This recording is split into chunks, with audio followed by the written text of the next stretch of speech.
Welcome dear student, welcome to this video. Now as you know हम लोग जो है वो रेस्पिरेशन पढ़ रहे हैं। रेस्पिरेशन में हमने एरोबिक टाइप ऑफ रेस्पिरेशन जो है वो स्टार्ट किया है। एरोबिक टाइप ऑफ रेस्पिरेशन जो है it is a type of respiration which takes place in the presence of oxygen. ठीक है, अब हमने जो है वो ये भी बात की है कि एरोबिक टाइप ऑफ रेस्पिरेशन जो है ये 4 स्टेप में कैरी आउट होने वाला प्रोसेस है, जिसमें से ऑलरेडी हम फर्स्ट स्टेप देख चुके हैं, that is glycolysis, which is the process of breakdown of glucose molecule to produce 2 molecules of pyruvate या फिर we can say pyruvic acid. ठीक है, नाउ जो भी नेक्स्ट स्टेप है that is breakdown of pyruvic acid. Now ये जो भी पायरुविक एसिड के 2 मॉलिक्यूल्स तैयार हुए हैं उन्हें ब्रेक करने की जो प्रोसेस है ये बहुत ही शॉर्ट प्रोसेस है। ठीक है, बहुत ही छोटी सी स्टेप है। ये जो छोटी सी स्टेप है it is also called as link reaction. ठीक है, या फिर एसिटिलेशन ऑफ पायरुवेट। यहाँ पर देखो why it is called as link reaction, पहले इसके बारे में बात करते हैं। आपके बुक में जो है वो हेडिंग दिया होगा कन्वर्शन ऑफ पायरुवेट या फिर पायरुविक एसिड इनटू कोएंजाइम। ठीक है, सो यहाँ पर इसे लिंक रिएक्शन क्यों कहा है? देखो सीधे सीधे जो है वो कन्वर्शन अगर बोल रहे तो हाँ, वो पायरुविक एसिड का कन्वर्शन जो है वो हम कर रहे हैं तो उसे हम कन्वर्शन कहेंगे। लेकिन अगर हम जो है वो पर्टिकुलरली बात कर रहे हैं लिंक रिएक्शन के बारे में, तो लिंक रिएक्शन क्या है? सबसे पहले लिंक रिएक्शन जो है ये वो स्टेप है जो ग्लाइकोलिसिस को नेक्स्ट स्टेप जो है क्रेब्स साइकिल, क्योंकि the whole process of aerobic type of respiration is carried out in 4 step. पहला है ग्लाइकोलिसिस, दूसरा है ब्रेकडाउन ऑफ पायरुवेट, तीसरा है क्रेब्स साइकिल, ठीक है, और चौथा है ETS साइकिल।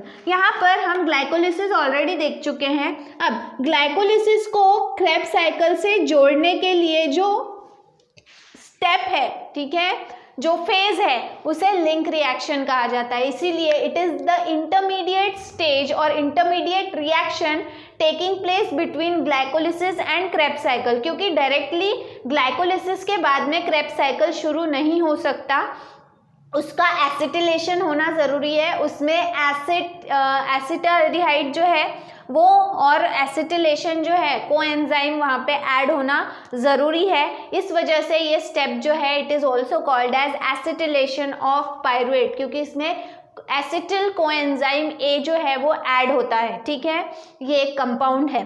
नाउ यहाँ पर इसके और भी नाम हैं, दैट इज ऑक्सीडेटिव डीकार्बोक्सिलेशन। आपको ये सारे नाम इसलिए बता रही हूँ कि मे भी हो सकता है कि आपको एग्जाम में इनमें से किसी भी नाम से आपको क्वेश्चन आ सकता है। ठीक है, तो it is also called as oxidative decarboxylation. ठीक है, क्यों कहा गया है इसे ऑक्सीडेटिव डीकार्बोक्सिलेशन?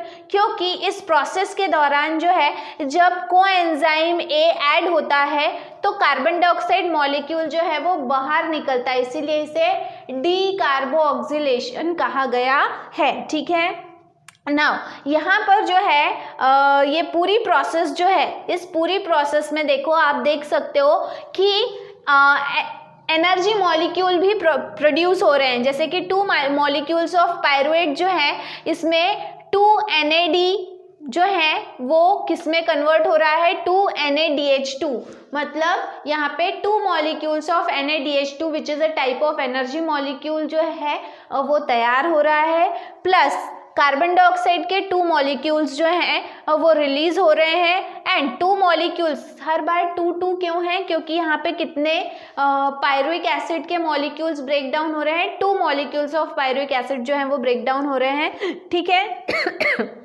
सो यहाँ पे 2 कोएंजाइम A मॉलिक्यूल जो है वो पायरुविक एसिड में जो है वो ऐड होते हैं, that is why it is converted into 2 molecules of acetyl coenzyme A। ठीक है, विच is the precursor of Krebs cycle. ये क्रेब्स साइकिल का प्रीकर्सर मतलब एसिटिल कोएंजाइम A से ही अब आगे जो है वो क्या शुरू होगा? क्रेब्स साइकिल शुरू होगा, विच is the other step of aerobic type of respiration. ठीक है, इसीलिए इसमें एसिटिल ग्रुप जो है वो ऐड हो रहा है, that is why it is called as acetylation, ठीक है, इसीलिए इस स्टेप को एसिटिलेशन भी कहा जाता है, ठीक है। अब इसके बाद में जो हमारा नेक्स्ट वीडियो रहेगा उसमें हम क्रेब्स साइकिल के बारे में बात करेंगे, लेकिन इसके आगे हमें इसी वीडियो में जो है वो एक डाउट आया था आप में से किसी का, उस डाउट को थोड़ा सा क्लियर करना है रिलेटेड टू फोटोसिंथेसिस। फोटोसिंथेसिस जो हमारा ऑलरेडी चैप्टर हो चुका है, फोटोसिंथेसिस इस चैप्टर में जो है एक्चुअली ये जो डाउट आया है ये डाउट उस चैप्टर का पार्ट नहीं है, ठीक है, ये चैप्टर में इंक्लूडेड नहीं है। अब देखो यहाँ पे दो अलग अलग साइंटिस्ट के बारे में बात की गई है, एक है जोसेफ प्रेस्टली, ठीक है, और दूसरे हैं जैन इंजेनहर्स, ठीक है ना। यहाँ पे जो है सबसे पहले will be talking about Joseph Priestley. Joseph Priestley जो है इन्होंने इसे जो इन पर्टिकुलर साइंटिस्ट को डिस्कवरर ऑफ ऑक्सीजन भी कहा जाता है। इन्होंने एक एक्सपेरिमेंट परफॉर्म किया था on lump of mercuric oxide, ठीक है। ये मर्क्यूरिक ऑक्साइड को इन्होंने एक ग्लास में लिया था और इन्वर्टेड में उसे रख दिया था और इस तरह से उन्होंने एक एक्सपेरिमेंट किया था for the finding of oxygen gas, ठीक है। ऑक्सीजन गैस के फाइंडिंग के लिए उन्होंने जो है ये एक्सपेरिमेंट किया था, लेकिन हमारा ऑक्सीजन गैस के फाइंडिंग से कोई भी नाता नहीं है। हमें डिस्कस करना है कि जोसेफ प्रेस्टली जो है उन्होंने क्या एक्सपेरिमेंट परफॉर्म किया था रिलेटेड टू फोटोसिंथेसिस, ठीक है। एक्चुअली जोसेफ जो है ये वो साइंटिस्ट थे, इन्होंने जो क्या कहेंगे हम उसको ये बताया या ये कहीं ना कहीं जो है वो एक्सप्लेन किया कि during the process of photosynthesis the gas which is evolved is oxygen, ठीक है। ये उन्होंने जो है वो कन्फर्मली एक्सप्लेन किया विथ हिज एक्सपेरिमेंट कि जो भी गैस फोटोसिंथेसिस के दौरान रिलीज होती है वो gas life saving life giving gas है, जिसे हम ऑक्सीजन गैस कहते हैं। उनका एक्सपेरिमेंट क्या था? उनका एक्सपेरिमेंट ये था कि उन्होंने जो है वो सबसे पहले एक जार लिया, ठीक है, जार में प्लांट था और प्लस माउस, ठीक है, और दूसरा था जार प्लस माउस, ठीक है। इस तरह से उन्होंने अपना एक्सपेरिमेंट किया। अब उन्होंने जो जार था वो पूरी तरह से एयर टाइट कर दिया जब तक के, अब देखो पहला ये वाला जो केस है इसमें पहले बात करते हैं। जार जो है वो एयर टाइट था, उसके अंदर माउस था, जार के अंदर में कहीं से भी बाहर से कोई एयर एंटर नहीं कर पा रही थी, ठीक है, जिसकी वजह से उस जार के अंदर पहले से जो ऑक्सीजन अवेलेबल था उसको इनहेल करके वो माउस कुछ समय तक के जिंदा रहा, लेकिन उसके बाद में जो है वो सफोकेशन की वजह से जो है वो उसकी क्या हो गई, डेथ हो गई, डाइड। लेकिन यहाँ पर एक और जार रखा था उन्होंने जिसमें उन्होंने प्लांट भी रखा था, मतलब एक एक्चुअली जार यानी कैबिन जैसा उन्होंने बनाया था जिसमें एक प्लांट भी था, ठीक है, और उसके बाद में वहाँ पर जो है वो माउस भी था।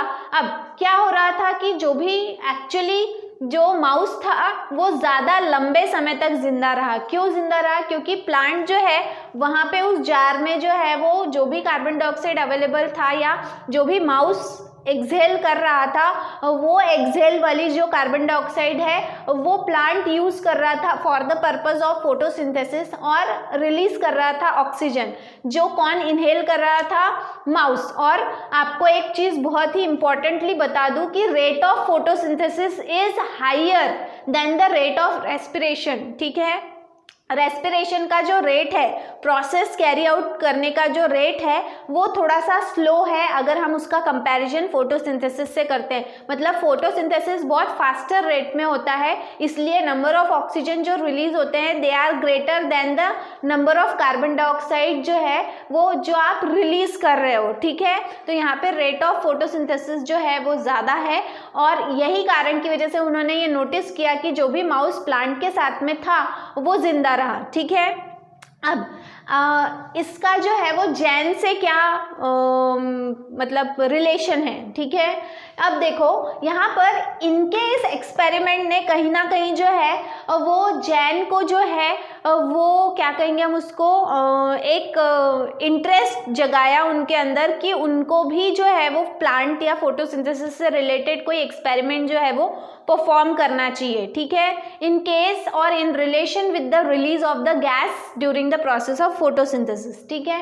अब जैन ने जो अपना एक्सपेरिमेंट परफॉर्म किया वो एक्सपेरिमेंट इस तरह से था कि उन्होंने जो है वो सेम प्लांट को, या जैसे हमने जो है वो रॉबर्ट हिल का एक्सपेरिमेंट देखा, रॉबर्ट हिल का एक्सपेरिमेंट जो हमने देखा उसमें क्या देखा हमने कि उन्होंने स्पिनच लीव्स में से जो है वो क्लोरोप्लास्ट एक्सट्रैक्ट आउट किया था, फिर उसको जो है वो पानी में रखा और फिर वो पूरा जो सॉल्यूशन है वो सनलाइट में रख दिया। तो इस तरह से उन्होंने जो है वो अपना एक्सपेरिमेंट परफॉर्म किया कि जो भी ग्रीन लीव्स हैं जहाँ पे क्लोरोप्लास्ट की मात्रा ज़रूरत से ज़्यादा होती है, यहाँ पर जो है वो उन्होंने इस पूरे लीव्स में से क्या निकाला, क्लोरोप्लास्ट निकाला और फिर इसको जो है वो कहाँ पर रख दिया, उन्होंने जो है वो सनलाइट में रख दिया।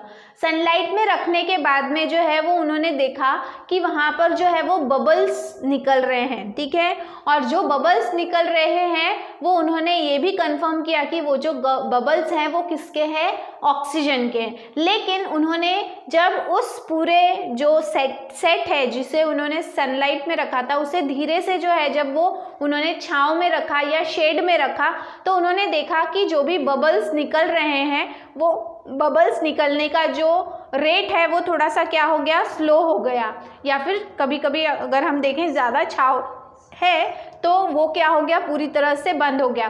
तो इससे जैन ने जो है वो कहीं ना कहीं ये कंक्लूजन निकाला कि जो भी फोटोसिंथेसिस की प्रोसेस है ये लाइट में ज़्यादा होती है as compare to the dark region या फिर शेडी रीजन, जहाँ पे छाँव होती है, जहाँ पे अंधेरा होता है, ऐसे जगह पे फोटोसिंथेसिस जो है वो बहुत ही कम होता है या नहीं के बराबर होता है, और लाइट में जो है वो रेट ऑफ फोटोसिंथेसिस ज़्यादा होता है, ऑक्सीजन गैस जो है वो ज़्यादा रिलीज होती है। लेकिन फिर क्या डार्क या शेडी प्लांट्स जो हैं वो फोटोसिंथेसिस नहीं करते, एक बड़ा क्वेश्चन मार्क है।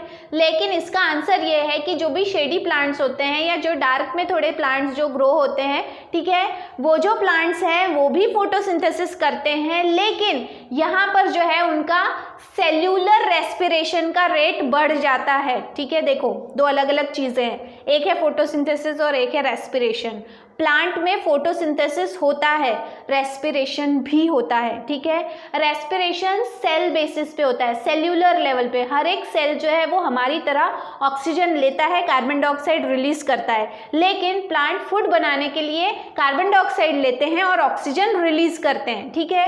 ये दोनों प्रोसेस प्लांट में साइमल्टेनियसली चल रही होती है, लेकिन जैसे मैंने आपको बताया कि रेट ऑफ रेस्पिरेशन स्लो है, रेट ऑफ फोटोसिंथेसिस फास्ट है, जिसकी वजह से हमें पता ही नहीं चलता कि प्लांट जो है वो एक्चुअली में कार्बन डाइऑक्साइड भी रिलीज करता है। लेकिन जब ये प्लांट जो है वो कहाँ पर शिफ्ट कर दिए जाते हैं, शेड में, डार्क में, तो वहाँ पर रेट ऑफ फोटोसिंथेसिस क्या हो जाता है, कम हो जाता है, because of the less availability of the light, और रेट ऑफ रेस्पिरेशन क्या हो जाता है, बढ़ जाता है, जिसकी वजह से जैन ने ये कंक्लूजन निकाला है कि जनरली जो प्लांट्स हैं वो डार्क में या फिर डार्क रीजन में या शेडी प्लेस में जो है वो कार्बन डाइऑक्साइड भी रिलीज करते हैं इंस्टेड ऑफ रिलीजिंग ऑक्सीजन, मतलब ऑक्सीजन रिलीज करने के बजाय वो कार्बन डाइऑक्साइड रिलीज करते हैं। और इसका कारण जैसे मैंने आपको बताया कि शेड में लाइट की अवेलेबिलिटी जो है वो कम होने की वजह से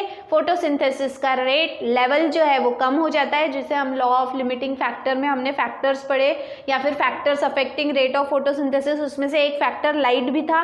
तो लाइट जो है वो कम होने की वजह से रेट ऑफ फोटोसिंथेसिस कम हो गया, और रेट ऑफ रेस्पिरेशन जो सेल बेसिस पे जो रेस्पिरेशन है वो रेट बढ़ गया, जिसकी वजह से जो भी प्लांट्स हैं वो शेड में या फिर डार्क में कार्बन डाइऑक्साइड गैस रिलीज करते हैं। होपफुली आपका जो डाउट था वो क्लियर हुआ होगा। इसके बाद में we will be moving towards our topic of respiration, जिसमें हमने आज लिंक रिएक्शन देखा।